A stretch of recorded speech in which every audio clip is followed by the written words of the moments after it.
Come be a part of Doc Holliday's Rock Splitting Politics with your host, Dr. Ed Holliday. Hear the voices of liberty speaking all across America. Doc Holliday provides thought-provoking interviews and commentary about the issues and actions that are afflicting this country and what we need to do to get America back on track. Get fired up, get inspired, get on board with Doc Holliday's Rock Splitting Politics right now. And here we go.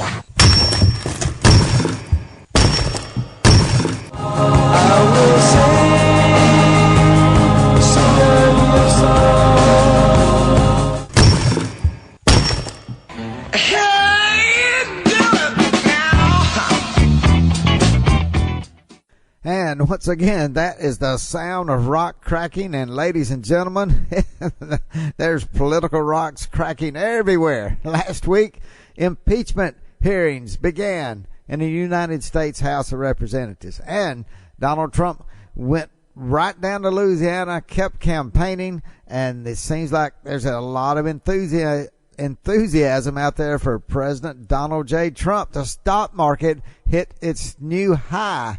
Again, over 100 different records since Trump has become president, and hit 28,000 on the Dow. Wow. I tell you, that's where the economy keeps moving right along. And what does it mean for Donald J. Trump in re-election? Well, we're going to talk a little bit about what's happening on the Democratic side. There is some hustling around and jumping around, and some people entering the race late in the game. Why? Because nobody thinks anybody out of the 20 Democrats in the field can defeat Donald J. Trump. So we have impeachment hearings, and we're going to talk about that. Before we do, let's just jump right into this. Hey, you're listening to Doc Holliday's Rock Splitting Politics right here on webtalkradio.net. That's webtalkradio.net. We're glad to have you here in November. Next week, we're going to be having Thanksgiving. It's already Thanksgiving time. Next week, we'll have a special show about Thanksgiving, so you don't want to miss that. But I do want to tell you that time is moving on. 2020 is right around the corner. Iowa caucuses are right around the corner in the new year. New Hampshire right around the corner. So we will talk a little bit about the Democrat race for a presidential nomination for the Democratic Party, and then we're going to dive into what happened last week in the impeachment. I can't play all the hours. There's a lot of wasted time, a lot of boring time. And we got some summations. We got some tidbits, and we pulled out from what happened at the hearing that I think sums it up pretty good. If you listen to Congressman Jim Jordan out of Ohio, what a good job he did. But why Nunes was not the chairman, but the head of the Republican in the committee, Intelligence Committee, and he had a question of why one of the witnesses was even there. A good question. So we're going to hear about that. But first, let's talk about what happened last week about the Democratic race for the Democratic nomination for president. Well, we know it's not like they lack diversity. They have so many people running, and yet there's two people. Another billionaire has thrown their hat in the ring. That's Michael Bloomberg, former New York mayor for 12 years, and he had 3 terms there's 3 terms for New York mayor. But the thing is, he ran as a Republican the first 2 times, and then he ran as an independent. He's never held an elected office as a Democrat, but he has billions and billions of dollars, and he can turn loose the spigot and expect to do well in the Democratic race. And then we got the other billionaire, Tom Steyer, that hasn't made a lot of waves, but he's throwing in a lot of money in his race for the Democratic nomination. But last week, Deval Patrick, former governor of Massachusetts, who was a good friend of Barack Obama long before Barack Obama ever became president, and probably has more ties to Barack Obama that go longer than anybody else running for president, including Joe Biden, the vice president for Barack Obama. So what is going on? Why did Bloomberg jump in? He'd been toying with the idea, but why did he jump in? Well, he clearly feels like nobody in the field can beat Donald J. Trump, or he wouldn't jump in. There are some people who are really worried that Joe Biden is not going to be able to keep up the number one status. He's top polling in around the country, but it's probably name recognition when you look at the gaffes he's made. And I think when you saw Bloomberg jump in and Patrick, former Governor Patrick Deval, that what you see with that going on is the fact that people have already put the thumbs down on Joe Biden. I think those in the wise old gurus of the Democratic Party who like to control things, I think they made a determination that Joe Biden cannot beat Donald Trump, or you would not see Bloomberg and Patrick join in this race for the Democratic nomination.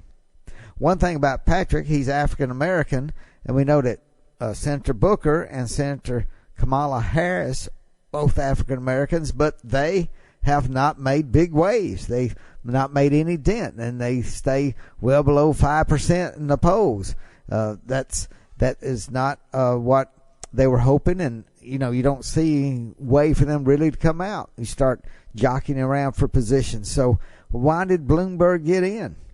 He feels like Joe Biden cannot do it, and he is scared to death, like some the Wall Street, the big money Democrats have. And some of them said, and we talked about it on this show, they said if Elizabeth Warren is a nominee, some people have flat out said she is a socialist, leans socialism, and Wall Street will not get behind the Democratic nominee if it's Elizabeth Warren or Bernie Sanders. So that's why Bloomberg, I believe, jumped in, because he thinks he can win. If he can't win, what can he do? He can keep Sanders or Warren from getting a nomination. But you don't understand is how can he help? This is the question. How can Bloomberg help when he's not going to get the socialists who are already backing, the left-wingers who are backing either Sanders or Warren? He'll only hurt Biden. So he's had to make the determination that Biden is toast. And I think a lot of Republicans have already decided that, and a lot of independents. So they do not want Joe Biden. And for all this going on with the impeachment hearings, talking about the Ukraine, is doing nothing but pounding away at Joe Biden and the problems he has with Hunter Biden, his son, on that board of Burisma for all those years when he was vice president, including when he's vice president. So somebody's made a determination in the Democratic Party that Joe Biden is toast, or you would not see Patrick and Bloomberg jump in. But now Patrick getting in late, where does he get his voters from? Well, he does not have the money that Bloomberg has, but he has a lot of name recognition. What he does have, if he gets the thumbs up from Barack Obama, then he could get in the thick of the fight. Now, what happens when I say the thick of the fight? Well, you can get 4 or 5 people that tally up and divide up all the delegates, and we could have a brokered convention. This is the journalist's dream. That's what they want, a brokered convention, because you don't know which way it's going to go. It's not like it's predetermined. And if you get a brokered convention, then, all bets are off on who could be it. That 4 or 5 jockeying for position, that's when you start getting all kinds of deal making. Who will be the vice president? I'll give you my delegates. We'll go for you, and we'll be a vice. I'll take for the presidency and give you the vice presidency. All kind of dealing goes on if it's a broker convention. And Bloomberg feels like he has enough money and enough clout that if he can't win in the first 3 or 4 primaries, which his political gurus say he's not going to try to go through Iowa and New Hampshire and South Carolina, but he's going to jump in on the Super Tuesday when there's several races going on, 15, 20 states all at one time. And if he does that, and then comes out with enough delegates to go to a broker convention, then he can help decide who will be the next nominee for the Democratic Party. He might not even want the presidency. He's 77 years old. He's as old as Joe Biden. He may not want the presidency, but he may want the power to control a brokered convention. And if he has that, then you can see he can keep it away from the leftist. Does that make sense? I think that makes a lot of sense. That Bloomberg really doesn't want to be president. He wants to have the power to help decide who could be the Democratic nominee and get behind them 100%, or even possibly be vice president. I don't think he really wants either one, but he wants to have the power to help decide and make sure it's not Elizabeth Warren or Bernie Sanders. And now, then who would that be? Well, it could be Deval Patrick, former governor of Massachusetts. It could be he got in there and he pulls Joe Biden over the finish line if he really likes Biden. I just think Biden will be out of the picture if Bloomberg's in there. It's a broker convention. And that would be where he could help decide who could, and he could even maybe throw his weight behind somebody that maybe came in fifth place but had just enough delegates to get in a brokered convention. Everything's off the table if it goes in a brokered convention. So that is, I think, the master plan of Bloomberg, not to win, but to get it to a brokered convention. And then Patrick, he would love to win it all. And if nobody can decide on someone, again, Bloomberg may have it. They came out 1 week. Maybe they already got a plan. You know, I'll help get a brokered convention and I'll get you in, Governor Patrick. So that's Doc Holliday's take right now as it sits for the nomination for the Democratic Party for president. Now, we got to talk about last week, and the impeachment hearings began, and was Donald Trump at all concerned? Take a listen to what he had to say in Louisiana when he's campaigning for the governor down in Louisiana on the day when he started, the day after they started impeachment hearings. America is winning again like never before, and America is respected again, respected at the highest levels. Every country that comes to see me, they respect our country again.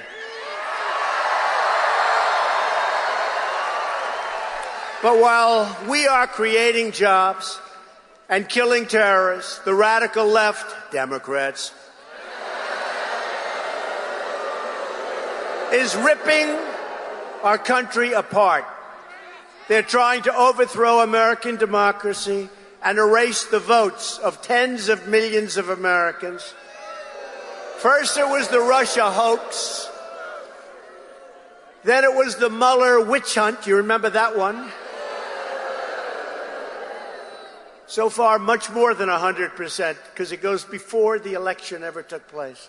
We've been going through this from before the election took place. A bunch of bad people. And then one of the single greatest lies ever told by anybody in this government, and I think one of the great scandals right from the beginning, all of the things that they've been doing. And now, the absolutely crazed lunatics, the Democrats, radical left, and their media partners standing right back there.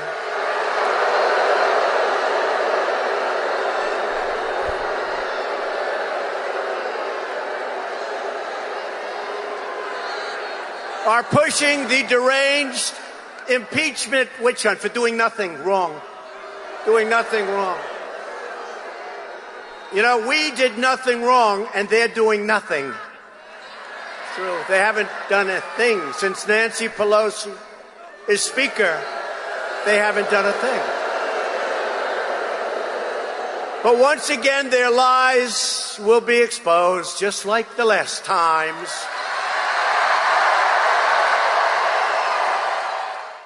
Now, does that sound like a president who is backed into the corner and scared to death to say anything because of impeachment?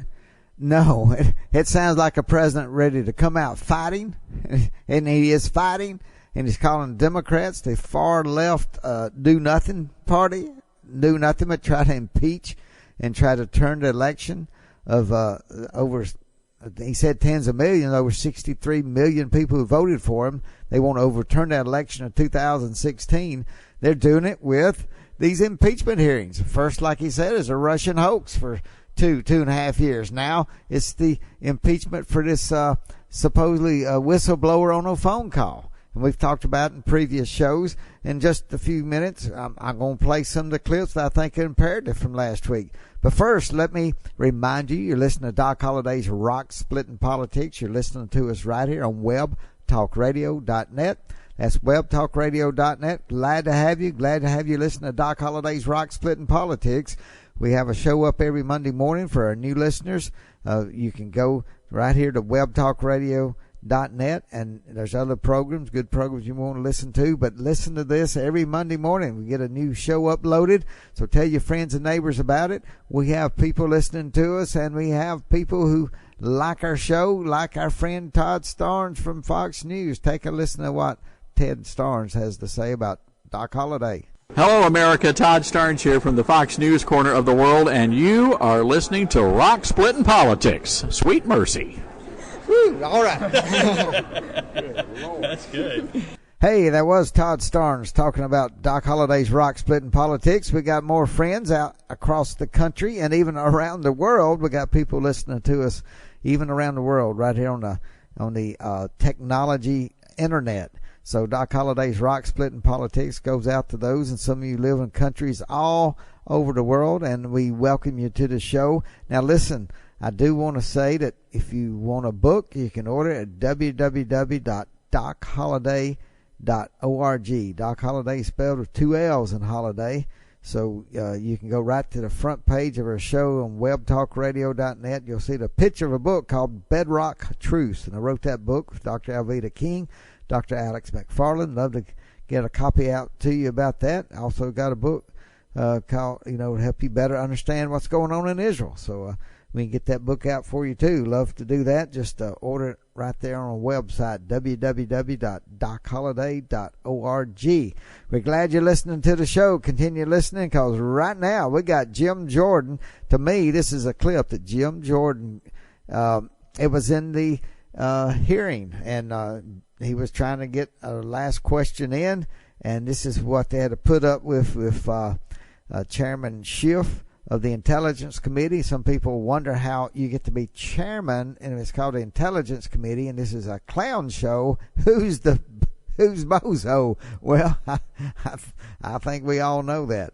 But listen to Bozo as he interrupts Jim Jordan at the end of this. When Jim Jordan is here asking questions to Ambassador Yovanovitch, who was the ambassador that Donald Trump sent home to get somebody else in place, and because of some things he thought that she was doing that was not helping him out. And so she was one of these on the witness stand, and this is what Jim Jordan was trying to ask her and tell her why there's some people who would be concerned about what went on in the 2016 election, what some Ukrainians were saying. And then just listen what Chairman Schiff had to say, and the way right on the spot, the way Congressman Jim Jordan responded. So take a listen to this little clip. It's pretty funny.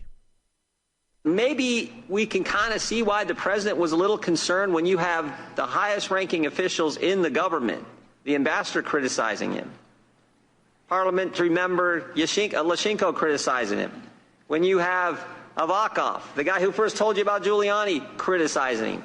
All this going on, and when you couple that with the concerns he has about corruption, the concerns he has about Europe not doing enough, the concerns he has about reluctance to send in the hard-earned tax dollars to any country. Jordan, frankly. I have indulged you with extra time, but I appreciate it. My indulgence is wearing out. I appreciate it.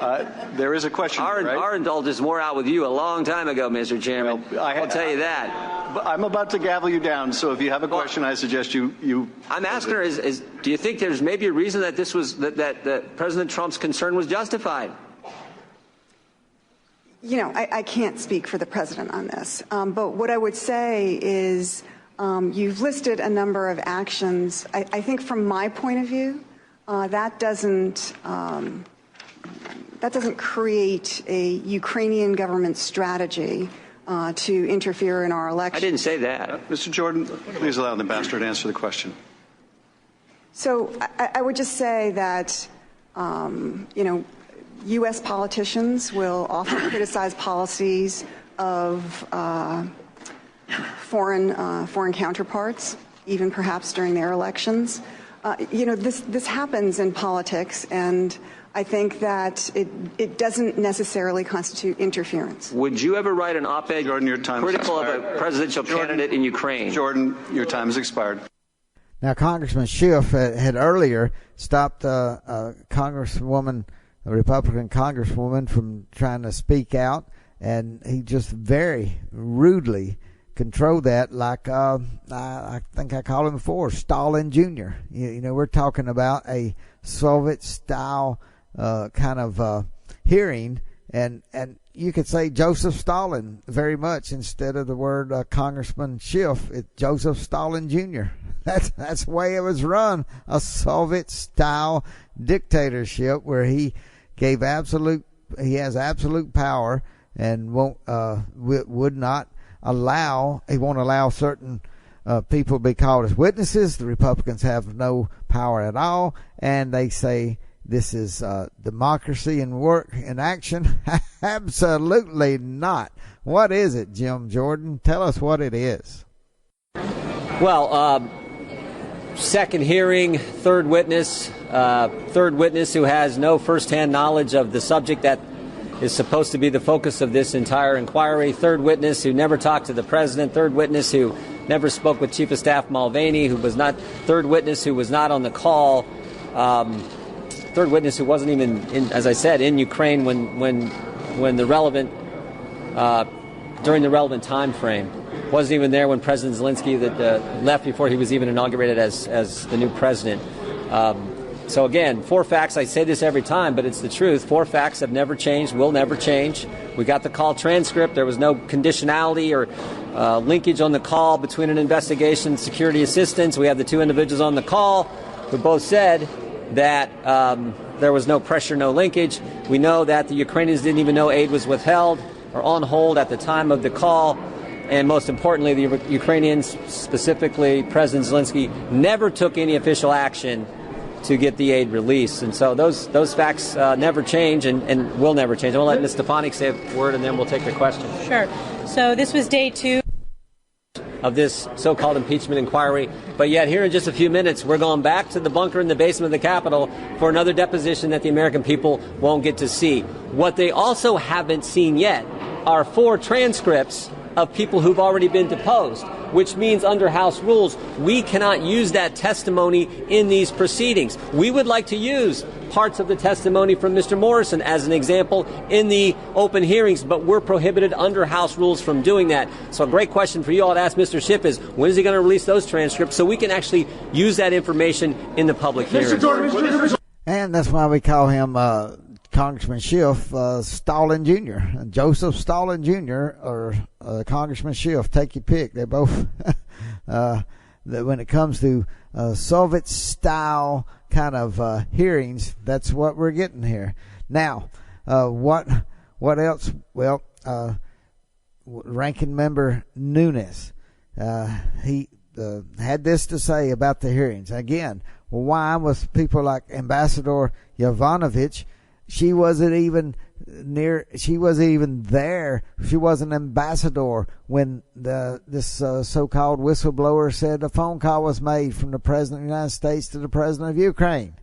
She wasn't even there. And we'll just take a listen to what Congressman Nunes had to say. Ranking Member Nunes. You said that the screen in front of them was not working? My understanding is the screen was not working in front of them, so they were given copies so they could read along since they can't see the screens that we can. Mr. Nunes, you're recognized for 45 minutes along with Minority Counsel. First, Mr. Chair, I want to submit for the record Senator Grassley's letter to the Department of Justice dated July 20th, 2017. I read a portion of that into the record during my opening statement. Without objection.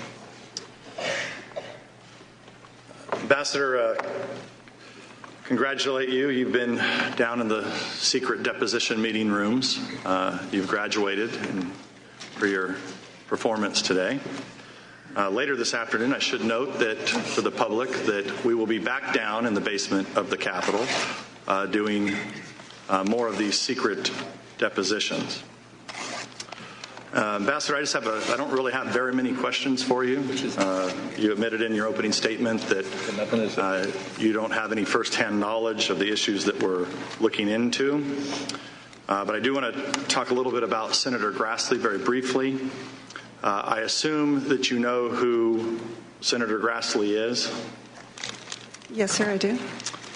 Do you believe that Senator Grassley is a serious and credible elected official? I have no reason to think otherwise. Were you involved in the July 25th Trump-Zelensky phone call or preparations for the call? No, I was not. Were you involved in the deliberations about the pause in military sales to Ukraine as the Trump administration reviewed newly elected President Zelensky's commitment to corruption reforms? For the delay in... For the pause. The pause? No, I was not. Were you involved in the proposed Trump-Zelensky, later Pence-Zelensky meetings in Warsaw, Poland on September 1st? No, I was not. Did you ever talk to President Trump in 2019? No, I have not. Mick Mulvaney? No, I have not. Thank you, Ambassador. I'm not exactly sure what the ambassador is doing here today. This is the House Intelligence Committee that's now turned into the House Impeachment Committee. This seems more appropriate for the Subcommittee on Human Resources at the Foreign Affairs Committee. If there's issues with employment disagreements with the administration, it would seem like this would be a more appropriate setting instead of an impeachment hearing where the ambassador is not a material fact witness to any of the accusations that are being hurled at the president for this impeachment inquiry. I have several questions I think Mr. Castor wants to get to. I know, Ms. Stefanik, you had a few quick questions for the ambassador. I'll yield to you, Ms. Stefanik. Thank you, Mr. Nunes. Ambassador Yovanovitch, thank you for being here today. The gentlewoman will suspend. What is the interruption for this time? It is our time. The gentlewoman will suspend. You're not recognized. Mr. Nunes, you are minority counsel. I just recognized. Under the House Resolution 660, you're not allowed to yield time except to minority counsel. The ranking member yielded time to another member of Congress. No, that is not accurate. You're gagging the young lady from New York? Ambassador Yovanovitch, I want to thank you for being here today. Gentlewoman will suspend. You're not recognized. This is the fifth time you have interrupted members of Congress, duly elected members of Congress. Gentlewoman will suspend. Mr. Chair, we control the time. It's been customary to this committee that whoever controls the time can yield to whoever they wish. If we have members of Congress that have a few questions, it seems appropriate that we be able to let Ms. Stefanik. Well, little Stalin Jr., Congressman Schiff, did not let Ms. Stefanik ask her questions, and it was very rude, very one-sided. And as you heard Congressman Jordan say previously, that there's testimony they'd like to use in these public hearings, but because the transcript has not been released, the Republicans are not allowed to use that. This is such a bogus hearing. Just that you can't even start to count the ways that Stalin Jr. is running this Soviet-style hearing. American people should be an outcry in Congressman Schiff's district. I mean, throw this monkey out. This clown. This guy who's saying that he's running a fair hearing, and it's everything but fair. It's a Soviet style that he must have learned from the communist studying communism. Evidently, the leftists are pushing him, and evidently he loves that, and he wants to be Stalin Jr., it looks like. But that's the kind of hearing that he is putting together. And I know somebody go, you're comparing him to Stalin Jr. The Joseph Stalin killed 30 million people. I'm not saying he's killing people. I'm not saying that he's a dictator, because thank goodness Congressman Schiff he could never run for president, much less be able to even contemplate the office. But the way he's running this hearing is a Soviet-style hearing where it's not fair, it's one-sided, and he has made it that way purposefully. And every Democrat who voted for it to be this way in the House rules is guilty of this sham of a hearing. A sham of a hearing. It's a shame that it's happening in America, and every Democrat should pay a price for not being able to stand up for American fairness when it comes to a trial, when it comes to getting the truth out. This is pathetic, and American people should kick every Democrat out. That's the way I feel. That's the way I see it. That's Doc Holliday's Rock Splitting Politics for this week. Next week, we got a Thanksgiving show, and can't wait to click it on next week, and see you then.